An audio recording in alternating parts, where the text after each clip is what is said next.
Pernahkah kamu merasa hidupmu berjalan lebih lambat dibanding orang lain? Di saat teman-temanmu sudah memiliki karir yang bagus, menikah, bisnisnya berkembang, atau bekerja di luar negeri, kamu justru merasa masih berjuang di tempat yang sama.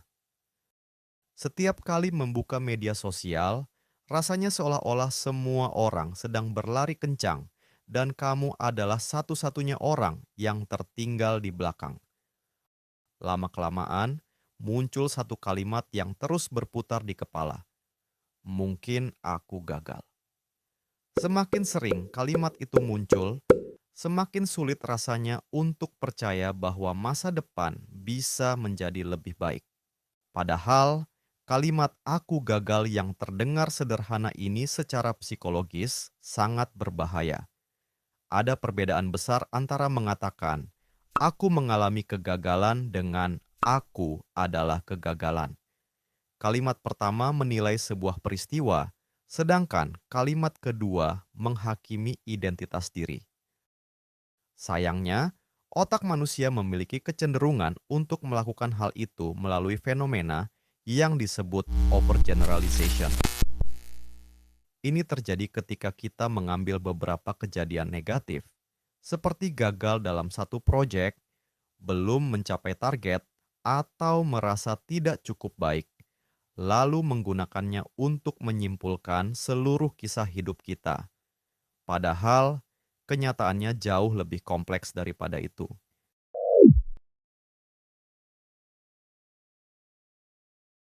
Mengapa otak kita terus fokus pada hal-hal buruk?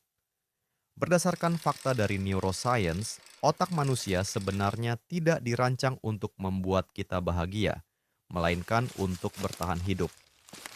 Oleh karena itu, otak memiliki kecenderungan negativity bias, sebuah kondisi di mana otak lebih mudah memperhatikan ancaman dibanding keberhasilan.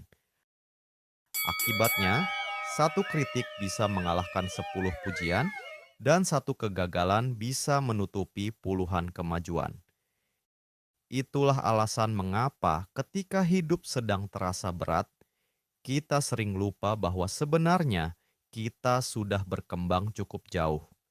Perkembangan itu bukannya tidak ada, melainkan karena otak kita sedang menyorot bagian yang salah. Perasaan tertinggal ini diperparah karena kita terus-menerus membandingkan hidup dengan orang lain. Psikolog Leon Festinger menyebut fenomena ini sebagai social comparison theory. Manusia secara alami menilai dirinya dengan cara membandingkan diri dengan orang lain. Jika dulu perbandingan ini terbatas pada lingkungan sekitar, sekarang kita bisa membandingkan diri dengan jutaan orang hanya dalam hitungan menit lewat layar ponsel. Kita melihat orang yang lebih kaya, lebih sukses, lebih menarik, lebih produktif, dan lebih bahagia. Lalu tanpa sadar menganggap hal itu sebagai standar normal.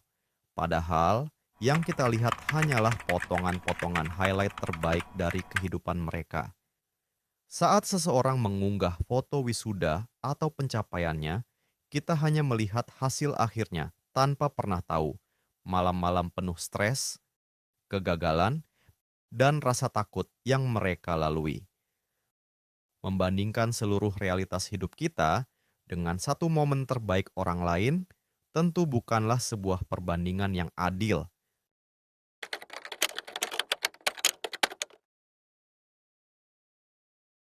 Menariknya, sebuah penelitian menunjukkan bahwa manusia sering mengalami spotlight effect, yaitu kondisi di mana kita merasa semua orang selalu memperhatikan kekurangan dan menghakimi kegagalan kita. Padahal kenyataannya, kebanyakan orang terlalu sibuk memikirkan hidup, masalah, dan ketakutan mereka sendiri. Ironisnya, hakim paling kejam dalam hidup kita seringkali bukanlah orang lain, melainkan diri kita sendiri.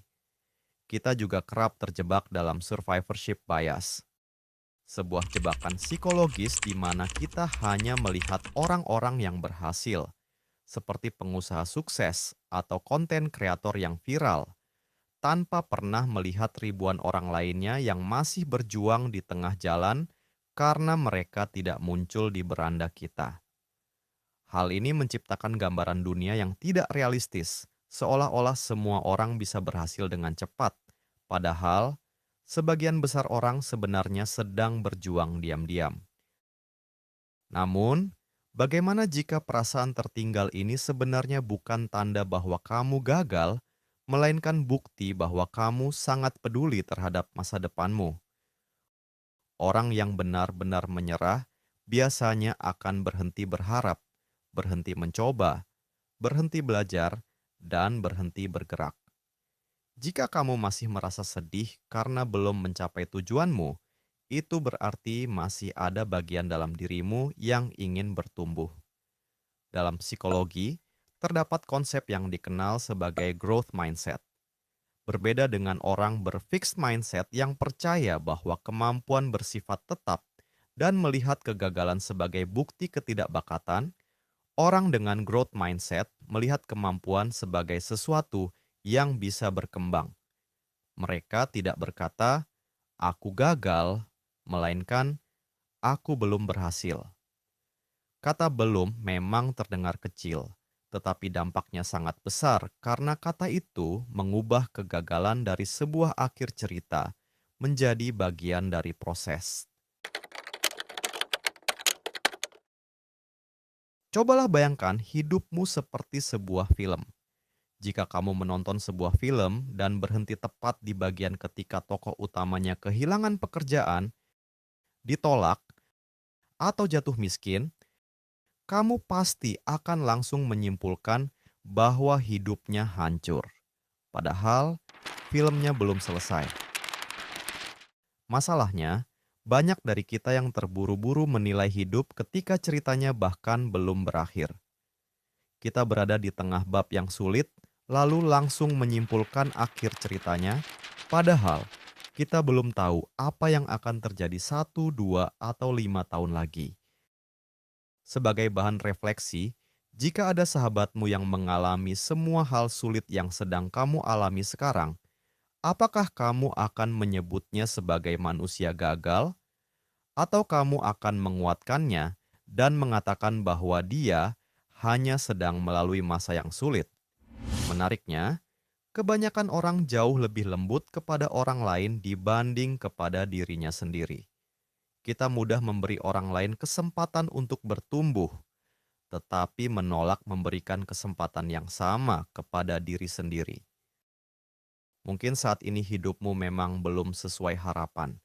Mungkin ada target yang belum tercapai, mimpi yang terasa jauh, atau kamu benar-benar sedang berada di fase terendah.